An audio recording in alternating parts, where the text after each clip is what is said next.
We begin on Capitol Hill, where lawmakers who may be feeling anxious about the prolonged shutdown or the possibility of a default in the coming days can take a little steam off. They can relax at the House gym. Yes, while government services around the country have been slashed, furloughing more than 800,000 federal workers, including medical researchers, meteorologists, food safety inspectors, transportation safety officials, and so on, all deemed non-essential during the shutdown, the House gym, which boasts a swimming pool, a sauna, and a basketball court, has been deemed essential, and it's been up and running throughout the fiasco. Although it is reported that towel service at the gym has been discontinued, so I guess the pain is spreading around.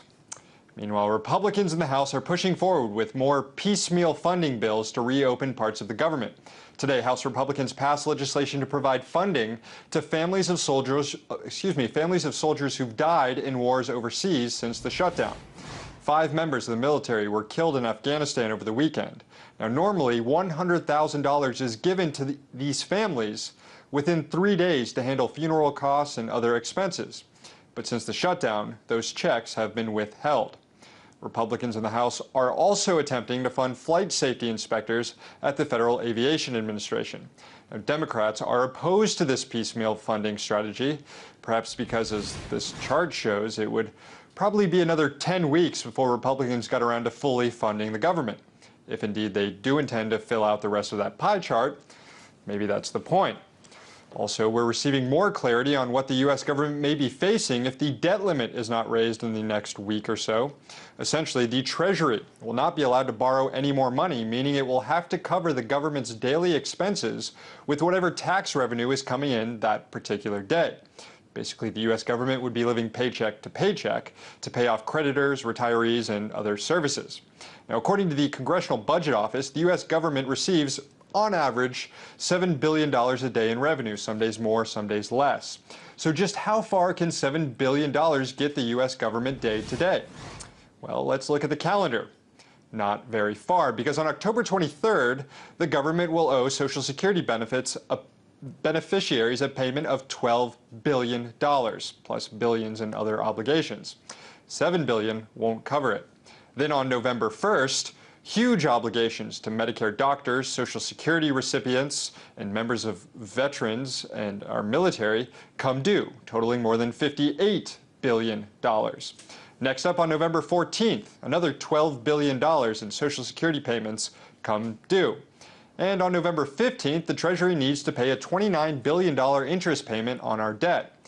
Now that's an important date, since if the U.S. can't meet that obligation, then it would officially be in default. So the Republican strategy of prioritizing debt payments to avoid default once we pass the debt limit may work, but it will only work until November 15th. So that's what the United States is looking at if no deal is reached here.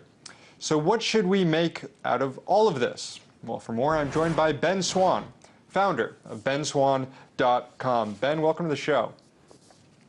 So, Sam, thanks for having me. As a reporter, how do you think the government shutdown should be covered by the media? I mean, should blame be assigned to both parties in the interest of fair and balanced reporting? Or is one side clearly to blame here? How do you see it? Well, I struggle a little bit even with the word balance, because balance indicates there's only 2 sides here, right? The right side and the left side, which media obviously wants us to believe there is. It's this whole left-right paradigm. Obviously, there are a lot more sides to this issue than simply that. How does media cover it? Well, one of the problems we run into is media is constantly running this clock, if you will, trying to determine where the pulse of the American people is to decide, are they angry at Republicans? Are they angry at Democrats? Are they angry at Washington for the way they're conducting the shutdown? Are they angry at Washington for not allowing vets at the World War II Memorial? Are they mad at Congress for having their gym open? And so it's this kind of 24/7 game of trying to gauge where the people are, instead of talking about the real issues at hand, which of course in this case really come back to the issue of the fact that we have a law that was, whether you like the Affordable Care Act or not, was legally passed by the Congress. It was signed into law by the president, and whether you like it or not, it was upheld by the U.S. Supreme Court. It should be passed into law. So, well, I mean, just going off that point here, I mean, there are a lot of similarities between the both parties, and you could indict both of them on whether how they respond to war, surveillance, coziness with Wall Street, all those things. You can find problems with Republicans and Democrats. On this issue, though, this is one of the few issues where there are huge differences between the two parties on this Obamacare law. And that seems to be a sticking point. I guess the other sticking point is this idea of the sequester and spending cuts, which seems to be Democrats and Republicans aren't on the right page here on that. Am I wrong in saying that's what's fueling the shutdown? And if I'm not wrong on that, then doesn't the media have an obligation to point out the fact that Republicans are basically acting, troublesome in this area? Well, I think that the left and right are much closer on this issue than we give them credit for, because even though there is the appearance that they are really, working opposite each other here, look, the big issue here that's not being addressed is simply this. If Congress was truly interested in providing fairness, because they keep talking about, well, delaying the individual mandate till 2015 because the employer mandate has been delayed until 2015, that's really what this fight back and forth is over, then they would talk about the fact that essentially, if you want to have a fair law, then apply it equally to everyone. And that doesn't just mean for the employer mandate. It means for every exemption that's been granted, including the fact that members of Congress on both sides of the aisle, we have an article about this at benswan.com, John Boehner and Harry Reid working together to try to preserve a subsidy for congressional staff members. And so where they're more similar than different is that both Republicans and Democrats have gone along with the idea that certain groups should receive exemptions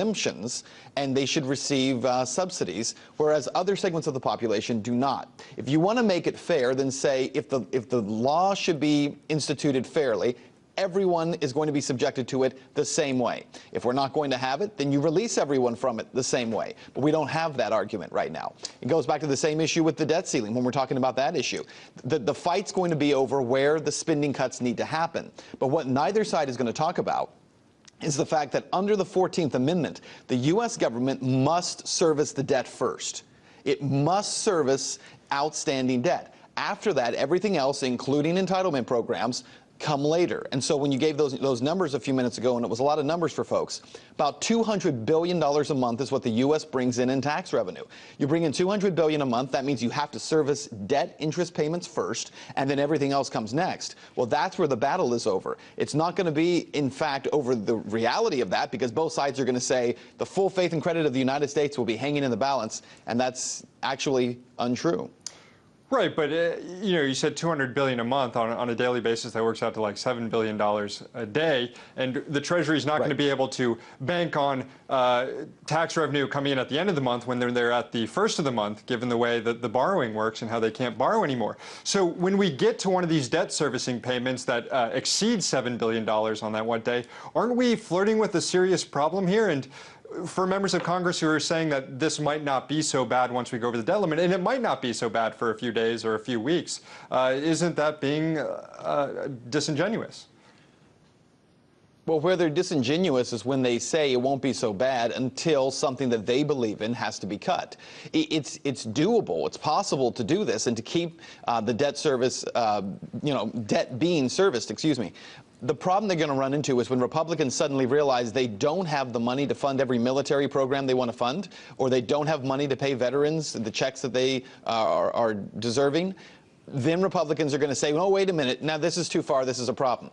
On the left, it's going to be the same issue with whatever issues that they support. So if it's Social Security, they're going to say, wait a minute, we can't support this. And so that's what we really see right now, is that it's possible for the government to continue to function by just servicing the debt through the amount of tax revenue that's coming in. What's not possible is for every project they support. And so all of a sudden, there's going to be, the wailing and gnashing of teeth when their particular project can't get funded. And that's where we're going to see the real back and forth over this issue. And ultimately, that's why when members of Congress say it won't be so bad, they're being disingenuous, because they're saying it won't be so bad if your stuff gets cut, not if my stuff gets cut. Gotcha.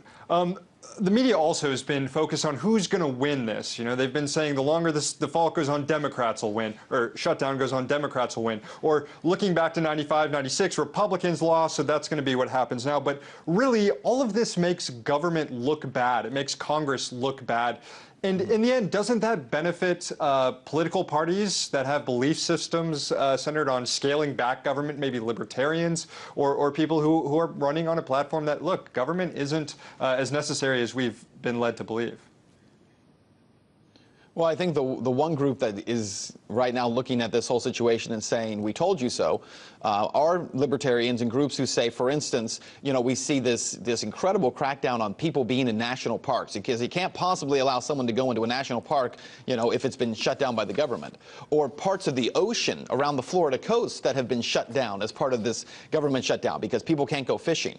And so what we're seeing over and over is that there is an attempt by government, in this case, to inflict pain on the citizenry in order to make sure that they, you know, prompt Congress to move on this. And that makes government look very bad, because ultimately it highlights the point that a lot of folks have been making as of late, which is that government does not act as a representative of the people. It acts as a lord over the people. And this is a great example of that in many people's minds. Yeah, that's an interesting point. And those libertarians who are benefiting happen to be a lot of the people who are taking the hardline stance here. But we're out of time. Ben Swann, founder of benswann.com. Thanks so much.